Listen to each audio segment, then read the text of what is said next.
Assalamualaikum warahmatullahi wabarakatuh. Perkenalkan, nama saya Ulfiani Zuria dengan NIM 21020160035, kelas HKI A5. Video ini saya buat untuk memenuhi tugas ujian akhir semester Bahsul Kutub yang diampu oleh Bapak Arifana Nurholik. Pada kesempatan kali ini saya akan menjelaskan mengenai takjilus sodak atau penundaan pembayaran mahar yang diambil dari kitab Bidayatul Mujtahid. Yang pertama saya akan membacakan makronya terlebih dahulu. Bismillahirrahmanirrahim. Wa amma ta'jilu fa inna qauman lam yujizuhu aslan. Dan adapun penundaan mahar itu menurut suatu ulama itu asalnya tidak diperbolehkan. Pada kalimat tersebut, yakni pada lafaz wa amma ta'jilu, kata amma itu merupakan huruf syarat. Kemudian at-ta'jilu dibaca rofa karena kemasukan kata amma tadi. Kemudian amma itu kan merupakan huruf syarat. Nah, huruf syarat sendiri cirinya adalah adanya fa pada jawabnya. Kemudian lafaz fa inna qauman, fa pada lafaz tersebut adalah jawaban dari lafaz wa amma ta'jilu, di mana kata amma tadi itu kan adalah huruf syarat. Nah, huruf syarat itu kan cirinya adalah adanya fa pada jawabnya. Kemudian inna adalah isim nawasib yang beramal menasobkan isim dan merofakan khobar. Kemudian auman dibaca nasab karena kemasukan inna. Wa qaumun ajazuhu wasta'ambu ay yuqaddama syai'an minhu idza arada ad-dukhula wa huwa madhhabu Malik. Dan sekelompok ulama yang membolehkannya dengan memberikan sesuatu darinya jika hendak menggaulinya. Dan ini menurut pendapat madhab Malik. Nah, pada kalimat tersebut lafaz ayyuqaddama, lafaz yuqaddama itu dibaca nasab karena kemasukan lafaz an yang beramal menasobkan fiil. Walladzina ajazu at-ta'jila minhum man lam yujizhu illa li zamanin mahdudin wa qadri hadzal bu'di wa huwa madhhabu Malik. Dan kebanyakan dari mazhab Malik itu membolehkan penundaan mahar, dan bagi yang tidak membolehkan itu kecuali dalam waktu yang dibatasi serta ditentukan lamanya, dan ini adalah pendapat mazhab Malik. Kemudian pada kalimat tersebut, yakni pada lafaz lam yujizhu, lafaz lam pada kata tersebut merupakan huruf jazm, yang dimana amalnya itu menjazmkan fi'il mudhari, sehingga fi'il mudhari'nya itu yujizu dibaca yujiz. Kemudian wa minhum man ajazahu limautin aw firaqin wa huwa madhhabu al-Auza'i. Dan di antara mereka ada yang membolehkannya karena kematian atau perceraian, dan ini adalah pendapat dari madhab al-Auza'i. Wa zababu ikhtilafihim hal yushabbihu an-nikahul bai'a fi at-ta'jili aw la yushabbihu. Dan sebab perbedaan mereka itu apakah pernikahan itu menyerupai jual beli dalam hal penundaan atau tidak menyerupainya. Kemudian lam yajuz at-ta'jilu limautin aw firaqin wa man qala la yushabbihu ajaza dzalik. Bagi ulama yang mengatakan itu menyerupainya, maka tidak boleh untuk menunda sebab karena meninggal atau perceraian. Dan ulama yang mengatakan tidak menyerupainya, maka hal itu diperbolehkan. Wa man mana'a at-ta'jila falikaunihi ibadatan. Sedangkan ulama yang melarang adanya penundaan pembayaran mahar itu karena pernikahan itu adalah ibadah. mengenai mahar, bahwa mahar itu sendiri merupakan suatu pemberian barang atau uang yang diberikan oleh mempelai laki-laki kepada mempelai perempuan, di mana mahar itu adalah suatu bentuk keseriusan laki-laki untuk menikahi wanita pujaannya. Nah, karena banyaknya terjadi semacam penundaan pembayaran mahar atau banyak yang berhutang tidak melunasi maharnya secara langsung, maka para fuqaha itu para ulama fuqaha itu membolehkan adanya penundaan pembayaran mahar. Nah,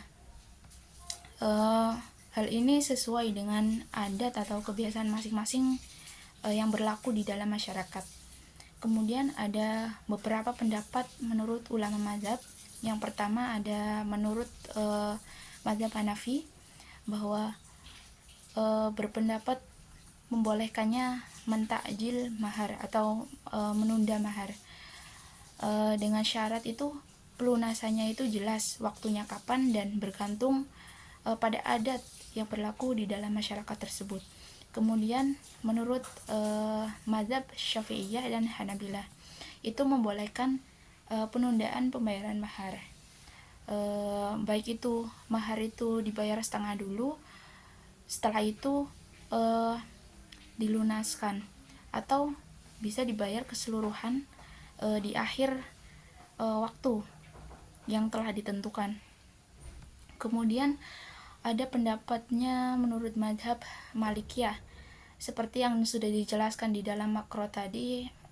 Sebagian besar mazhab Maliki itu membolehkan adanya penundaan pembayaran mahar, yakni dengan syarat adanya waktu yang telah ditentukan dan jarak tertentu.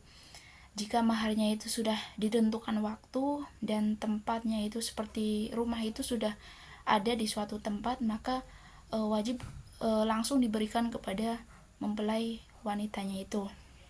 Nah, untuk syarat waktunya itu menurut mazhab Maliki ini harus jelas waktunya itu sampai kapan, apakah waktunya itu sampai mati atau sampai terjadinya suatu perceraian. Kemudian syarat yang kedua itu untuk pembatasan waktunya itu tidak boleh lebih dari 50 tahun, sebab 50 tahun ini dianggap telah menjatuhkan mahar itu sendiri. Kemudian adapun hal kapan mahar itu wajib dilunasi, menurut pendapat dari mazhab Hanafiyah, Syafi'iyah, Malikiyah dan Hanabilah itu sepakat bahwa mahar itu harus dilunasi ketika setelah terjadinya hubungan badan. Kemudian yang kedua, matinya salah seorang di antara keduanya setelah terjadinya akad nikah tersebut.